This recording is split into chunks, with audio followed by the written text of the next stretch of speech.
Hello, and welcome to Presenting, a podcast where we chat about various topics related to role playing games, typically Paizo products such as Pathfinder and Starfinder, but also others.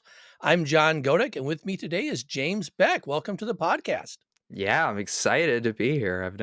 I haven't been asked to come onto one before, and I Really? am, Wow. Wow. We got to change that. I have gone. So normally, it's my job to go out and interview other people. Yeah. So Yeah. Yeah. it's definitely weird being on the receiving end of it. I mean, I'm excited for it, but it's definitely Well, new. I'm glad to have you, and hopefully this is a good experience, and I'll hopefully I've learned a little bit from your interview process. How's that? So Yeah, I mean, totally. My interviewing process is very straightforward. yeah. Of my ADHD brain going nuts with questions, and then bombarding whoever the poor person I'm interviewing has to deal Yeah. with it. All right. Well, James is a Jewish LGBT tabletop RPG freelance writer and content creator, probably best known for the Deadly D8 YouTube channel. James has also worked on No Nat One's Sinclair's Library Kickstarter and several Pathfinder Infinite titles, such as Gunsmoke, a Pathfinder Second Edition Cowboy expansion, and a whole bunch of others, which I hope we can get a chance to talk about. Yeah, I'm really excited. I love Pathfinder with like so much of like my heart, and Tui really revolutionized gameplay, in my opinion, Mhm, and I think that the more we get from it, the more uh like even third party people come into it and more mhm, new players get into it. I just think the better off the entire industry sphere is going to be, because mhm, I'm mhm, noticing small ripples in other TTRPG spaces that are seeing 2E's like design mechanics. Like the three action economy is like something everybody points to, and I think that's mhm, uh what people are wanting to start seeing from their, even like their Starfinder 1E, the 3.5, 5E games. Like they're wanting to see like the free archetype system. mhm, mhm, And yeah, I'm genuinely, I'm so happy that Pathfinder is now hitting this boom. mhm. And I was talking with people well before I was like even doing Deadly Date work. Was I was talking with No Nat Ones, some of the editor over at Deadly DA, Eli. uh they were all saying there's going to be a boom at some point. Like it's just bound to happen. It was Pathfinder was very new. Like we just had the APG drop. Like that's how very new to the game it was. And I think we all kind of started seeing this line of just trajectory of where Pathfinder is going to go. And I think over the last 2 years, with Book of the Dead literally being released like today, Mhm. at the time of the recording, is now that we've kind of settled with all the core stuff, and now we can get to the weird stuff like a ghoul archetype. Or I Yes. played a like literally yesterday, I played a 1000% legal build at level 2 of a zombie archetype teddy bear poppet that had a gambling addiction and was a monk. And the Mhm. fact that that was legal is why I will forever keep coming back and writing, playing anything second edition, because that is one character in quintillions of options. Mhm. Mhm. Yeah, it's nice that there's tons of options, lots of things you can do, but there's a good structure built around them, right? Oh yeah. Yeah, second edition is really tight mechanically, and I think that's the thing that distinguishes it from a lot of other systems right now. Lots of options, a lot of creativity, but it's also tight mechanically. Yeah, and the fact that it works. So like a Mhm. lot of games, like I'll even point to first edition with this, where there was the trap feats that you had to, there was like just Mhm. plain bad archetypes depending on the Right. kind of character you wanted. And I the more I start seeing of 2E, the more like robust it is. The more I love working on it, because like I'm currently working on Sinclair's library right now, which Mhm. is has a 2E and 5E side. I primarily work on the 5E side, but I love dipping my toes into the 2E sphere and bugging the poor design Mhm. team with my insane idea of whatever it was for that day. And the archetype system, because I've read so much Pathfinder, I've written so much Pathfinder. Like I could theoretically write an archetype and generally know its balance without needing its Right. playtest.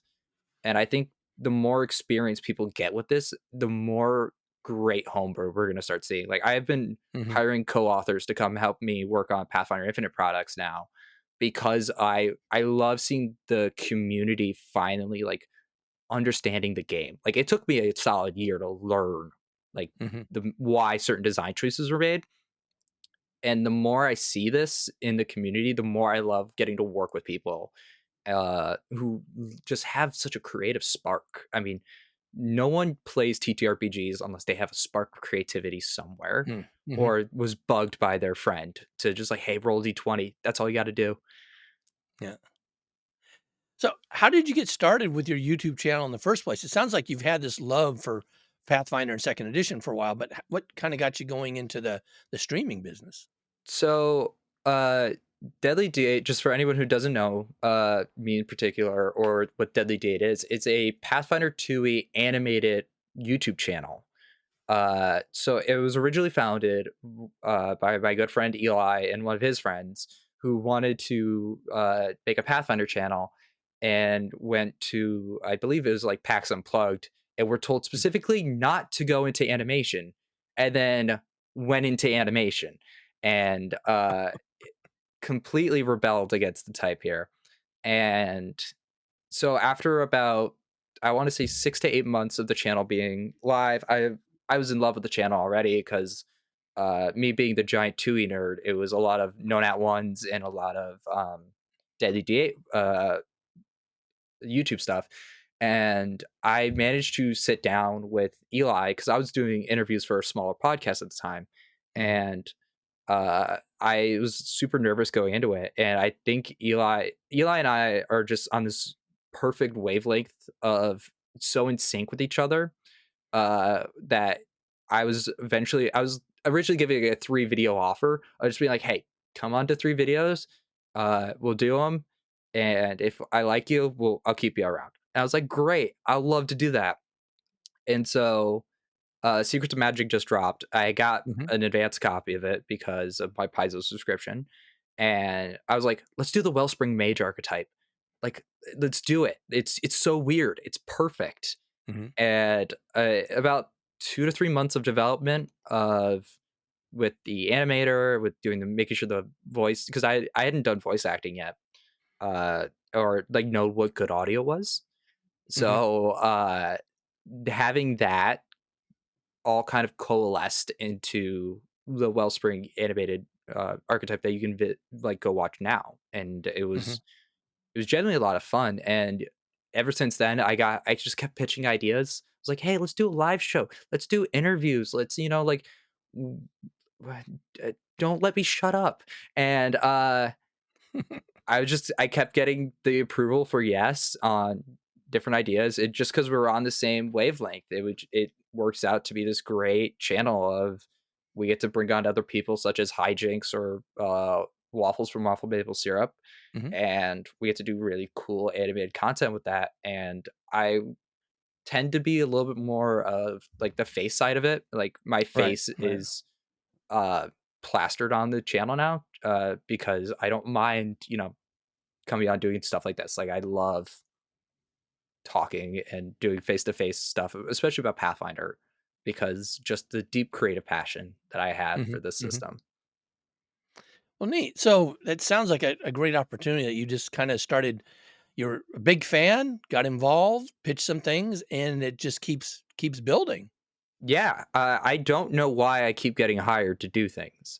I I legit just keep I say I luck into it as if I Yeah, had the unexpected sharpshooter archetype on me yeah, just specifically for the amount of luck I yeah, accidentally stumble into. Because like I accidentally stumbled into doing an interview with No Not Once. That stumbled into doing an interview with Deadly D8. yeah. Okay, then I got hired to Deadly D8. Okay, then I got brought on to do then I got to work with a few of my friends on like a very small book that we were working on, and then that stumbled into Pathfinder Infinite. That stumbled Mhm, into uh, getting further into that. That stumbled into Sinclair's Library and stumbling into other Twitch streams, like going on to some of my friends' streams and playing wacky, ridiculous builds because you know what? It's Yeah. Pathfinder. I playing a human fighter, as viable and fun as that is, just I need weird, and Right, it's right, right. so perfect for it.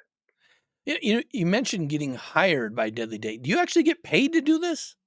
Yeah. Wow. I get paid to actually do what I do, Yeah, and it's a lot of fun. I yeah. We recently got a sponsor, World Anvil, Mhm, to come sponsor us, and that really has been helping the channel out because they're really fun partners to work with. mhm. So, you do voice actor work for the channel, right? hmm And you're the face of a lot of these interviews and things, and you're also a professional paid GM, is that right? So I don't get paid very often Okay. to GM. That part of my career isn't as set in stone. Mhm. I It will be when I finally get out of college Yeah, for at least this semester and slowly migrate my way around the Paizoverse Twitch sphere of trying to get my name into everybody's channel because I can. More specifically, that I'm a giant nerd, right, and right. everybody apparently likes that.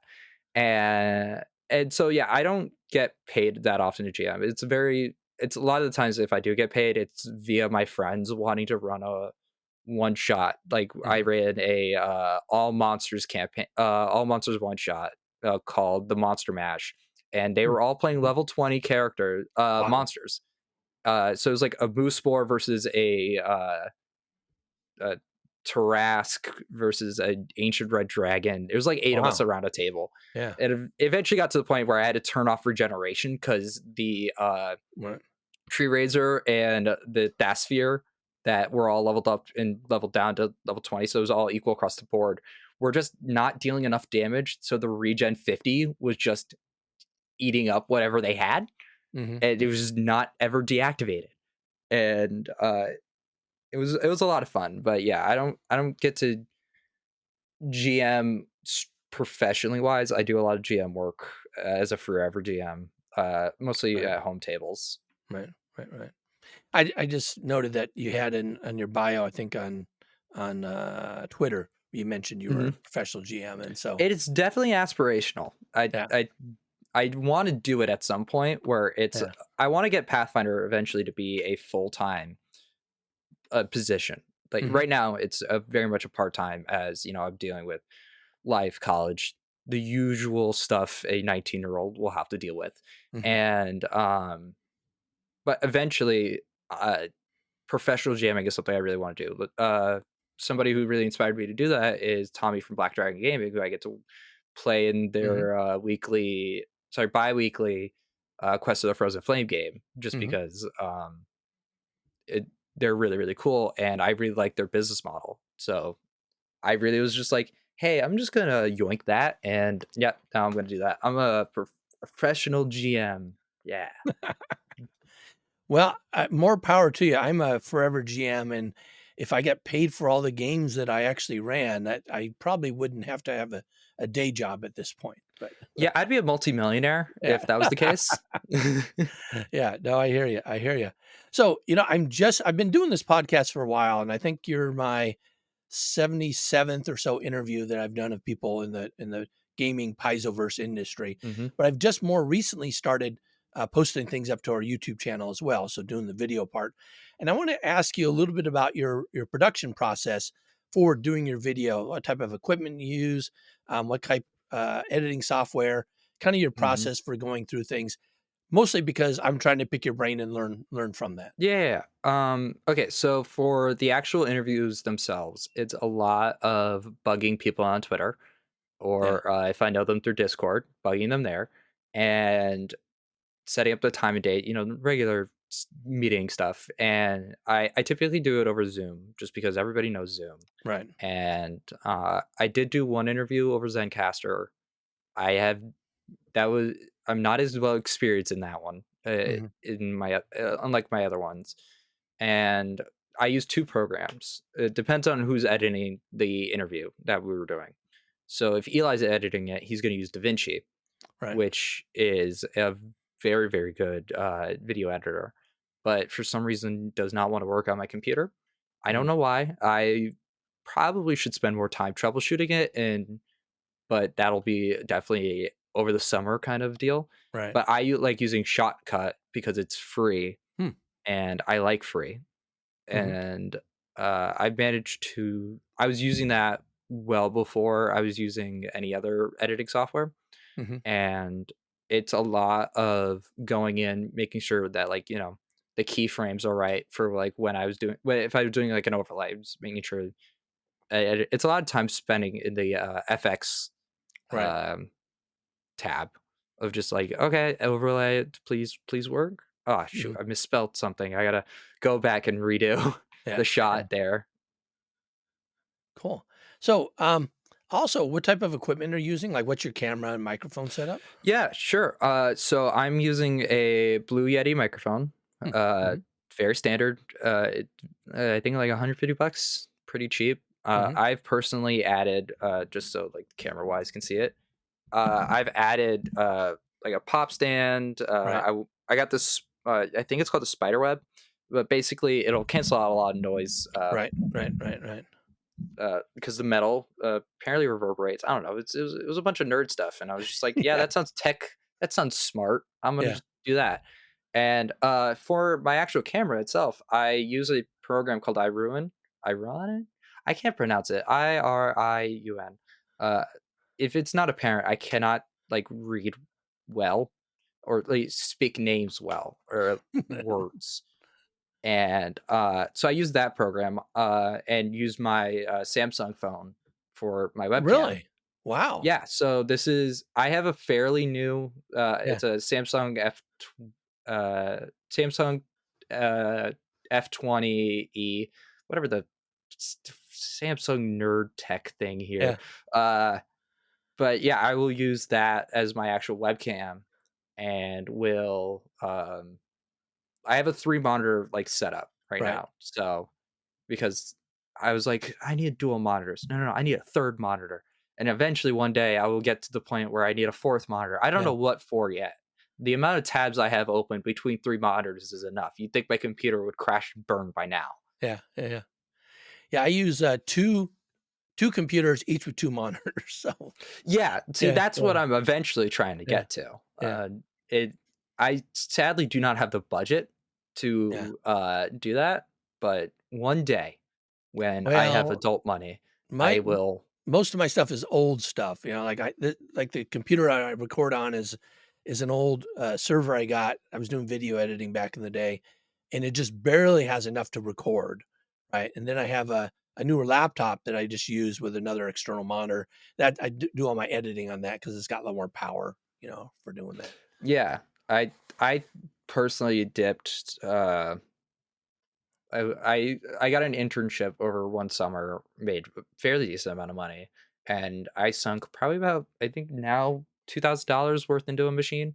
Mhm. Because I recently upgraded its graphics card, so I can play video games and Yeah, not have and like still be on like a Discord call. yeah. Because like I'd play Halo Infinite and my Mhm. graphics card would just crash and burn, try to do more things that than it can't handle. But I got a new one now, and so far I can play pretty much whatever and it be fine for now at least. And then, some new video game is going to be like, we require 8K and 100 gigs of RAM. I'm just like, I don't think I can do that. Yeah, I'm hoping to actually upgrade the video card in this machine, but man, graphics cards have been so expensive. They're just now coming down in Yeah. price. Well, So, that's a lot of because of the Bitcoin the miners. surge. Yeah, Yeah. yeah, They're eating through a lot of graphics cards. And I had to buy my graphics card way above market value only right. because of just the sheer shortage of them. Mhm, mhm, mhm. Yeah, no, that's one of the things that I've been dealing with, but yeah, neither here nor there. Yeah. So one of the things that you've been getting more into is actually your writing, your freelance writing now, especially with Pathfinder Infinite coming out. Can you talk about some of the things that got you started in there in the first place, and then what are you working on now?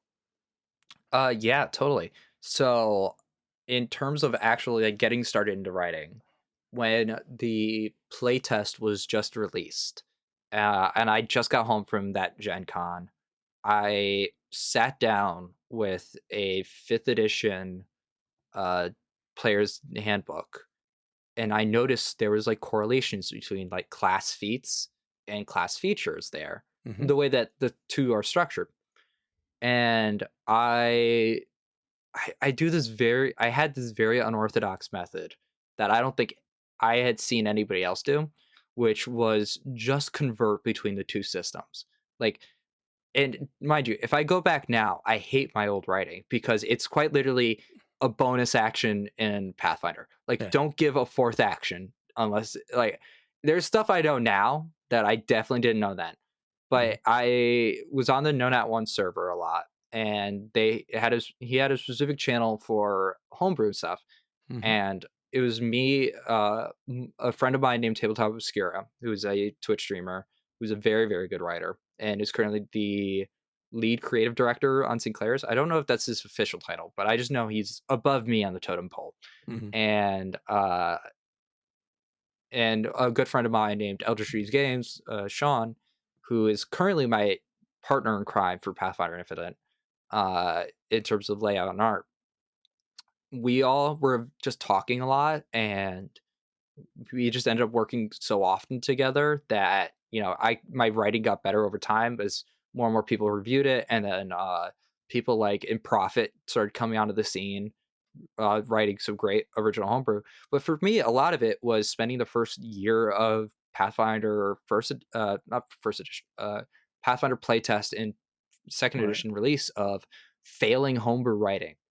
Mhm. And eventually I just played so much of second edition that I just understood why certain game mechanics worked. It was literally my Age of Ashes game that like Mm. kicked Mhm. me into high gear because I jam so often. I was doing a Iron Gods second edition game, which once again in retrospect did not work, but it was fun. Yeah. But if I had to look back at some of my old writing, I'm just gonna go. There are so many mechanical design choices that I would not make now. Mm. And the more I got experience with it, then Pathfinder Infinite was announced. And initially, I was hesitant, just because I'm a very anytime there's something new, I'm very excited for it, Mhm. very hesitant about it. And I released one or two things. They did pretty well. I did Look Changer, and which was a versatile heritage, and I did champion options from first edition to second edition. Now you Mhm. can't buy any one of these now because I took them down for various projects that I'm gonna revisit for. Mhm. Um, and so that started doing well. And then my friend Tabletop Obscura, he was just like, "Hey, come help me with this one shot I'm writing. I need you to write a dance off mechanic." And I was Mhm. like, he was like, "Make a ghost encounter." So I was like, "Do a ghost dance off." Like Yeah. I wrote rules for it. It's a hazard. You actively have Right. to make performance checks against the ghosts against like a set DC, and if not, you get cursed and you're forever to dance.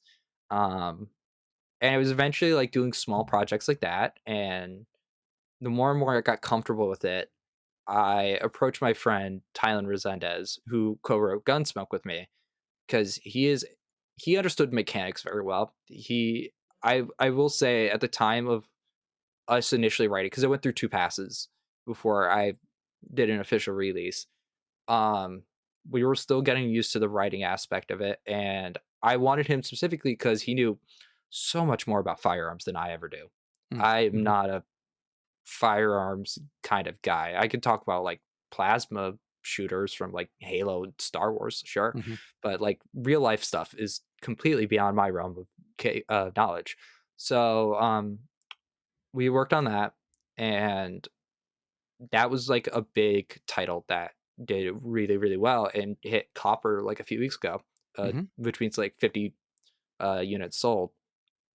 And that one did way better than I initially thought. In all honesty, just so I'm like completely honest with you and the viewer, I thought this would be like 10 purchases and then die off. Oh. Like I was like, nobody wants cowboy guns. Like Yeah.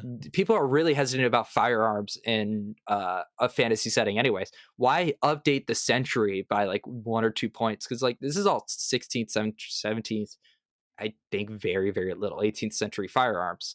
Right. And I was like, if they're not allowing flintlock muskets, how are they allowing a combat shotgun Mhm. to be in there? Mhm. And it did well. And then I did Champion Reborn, Champion Class Without Alignment, which I noticed a lot of players, and this is me a little bit, and I understood why Paizo did this, which was keep champion a lot alignment restricted, which makes sense for what they were trying to do. And I personally was thought it would be better if it was somewhat more like the fifth edition, first edition feel for it, where Mhm. your alignment doesn't determine what type of champion. Because like you could be a paladin, but you could be a paladin of an evil god. Like Mhm. that should be a thing. Granted, now it's called anti paladin, Right. but I still kind of do to this day. Uh, just think that champion's better if you leave it open ended. You could be any alignment. There's a reason why we haven't seen neutral champions officially in Paizo yet. Um, at the time of the recording, it could be out in a year from now. I could be dead wrong. I wasn't hired to do it. That's all I know. Um, but yeah, so that one did fairly well. And then I made a deal with a friend of mine named Sean from Elder Dreams Games, and we've kind of been co-working together. He was doing great layout work already. And I was just like, hey, I'll give you royalties. Like, I'll split the profit in half. Like, let's negotiate here. Mhm. And like, if you do layout work, if you do the artwork, like, just make sure it looks pretty, make sure the OGL is intact. And so I don't get in trouble. Uh, let's just do a bunch of books together. And now we have like the samurai archetype that was very much a 1E to 2E port with a few Mhm. additional things. That had some of the best layout work I think he's done yet. I mean, only topped by the new two new classes that we released of Ironclad, which is a 12 HP tank.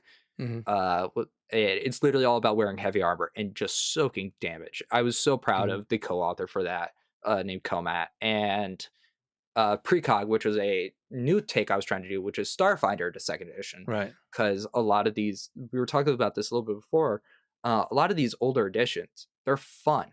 I own a lot of these books, but it's something's missing without that three action economy, without the Right. archetype system, without the class feat system.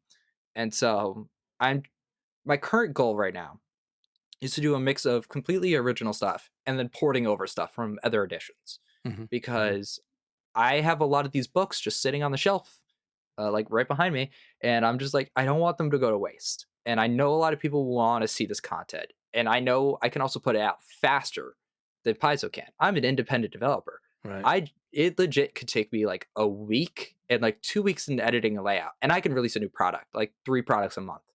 Paizo's limited to art budget. They're limited to the scope. They're limited into who's working on it. I one thing I love about third party and Pathfinder Infinite is I can develop any title I want. I could bring on any co-author I want. I can make it look however I want.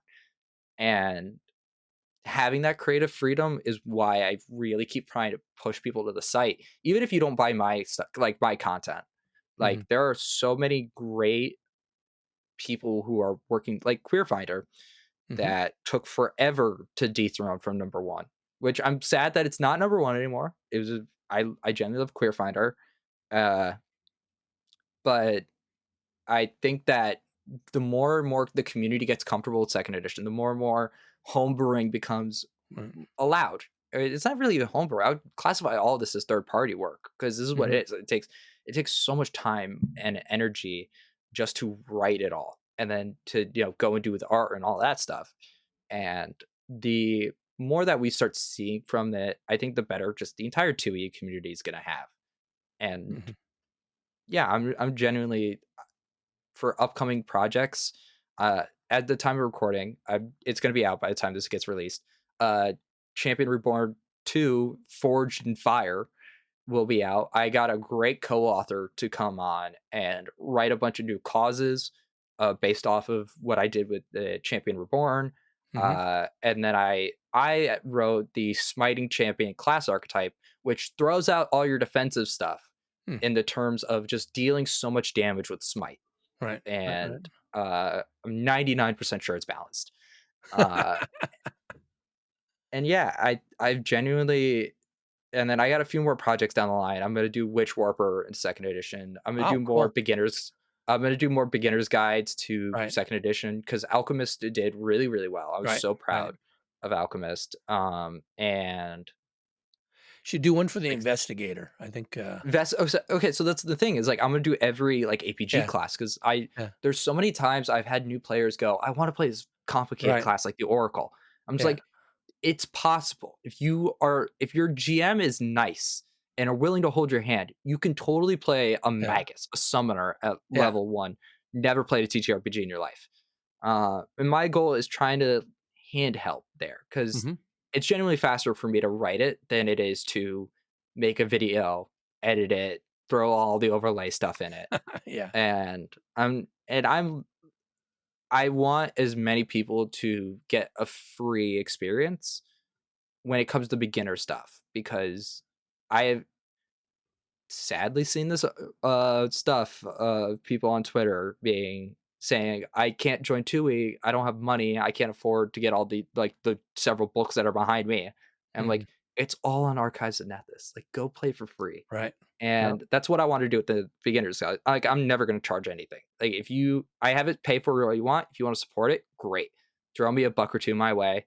I, I'll buy a very nice Snickers bar with it, in celebration.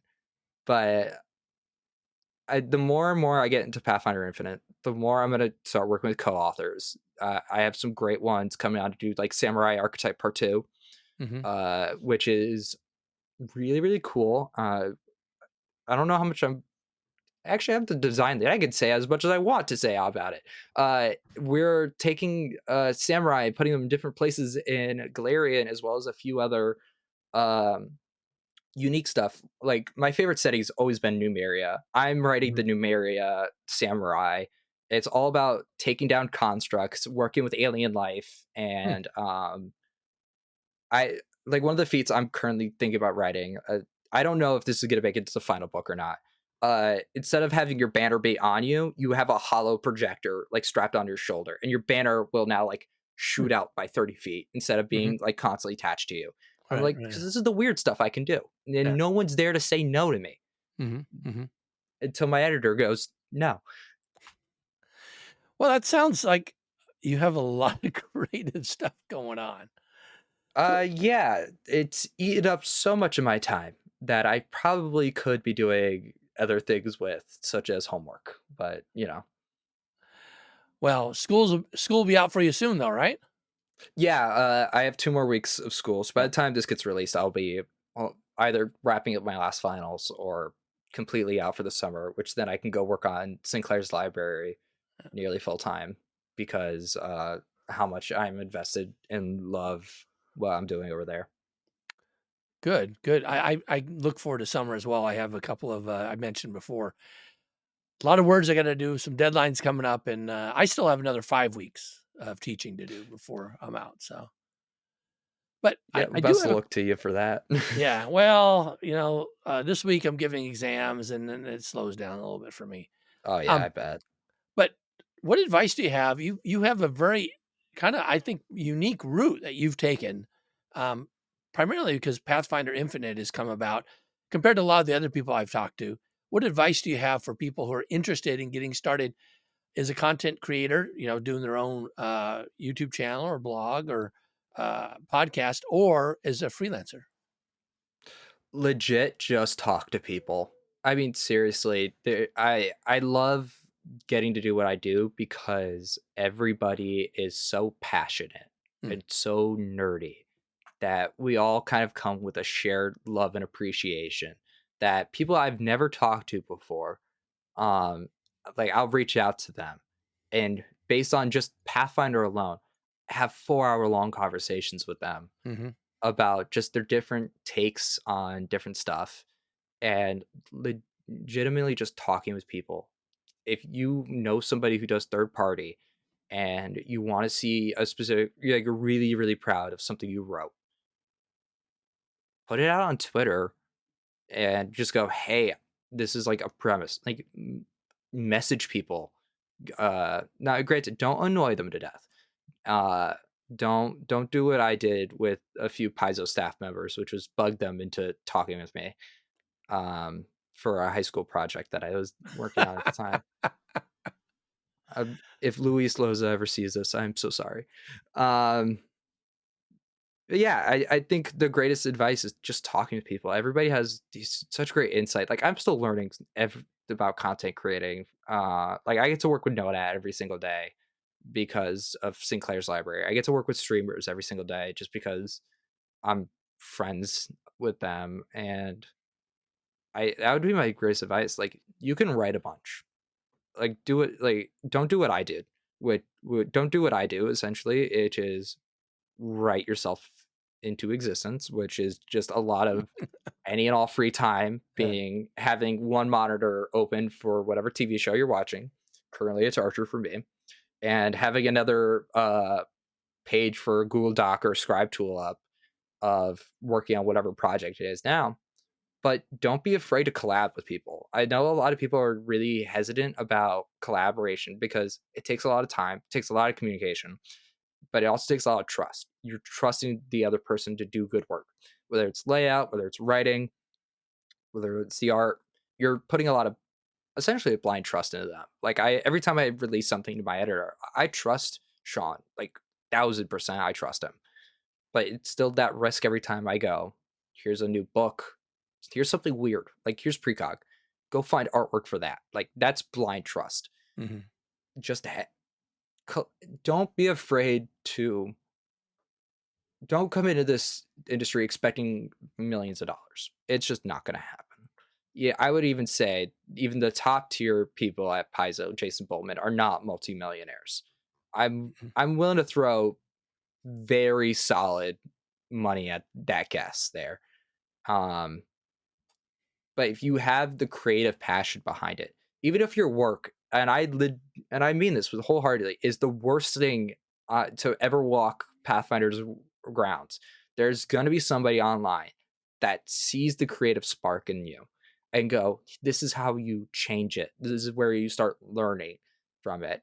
And just talking with people like that is the biggest advice I can give because that's how I got to where I'm at. Like I'm 19 and I got to this point because I don't stop working with people and just the community is great. I love working with everybody I do. And every like month or so I get to meet a new person that I didn't get to know before. And you know, like right now I have a whole creative team working on Pathfinder Infinite product that will probably get released in like June or July, depending on how long it takes me to edit it and actually write my sections for it.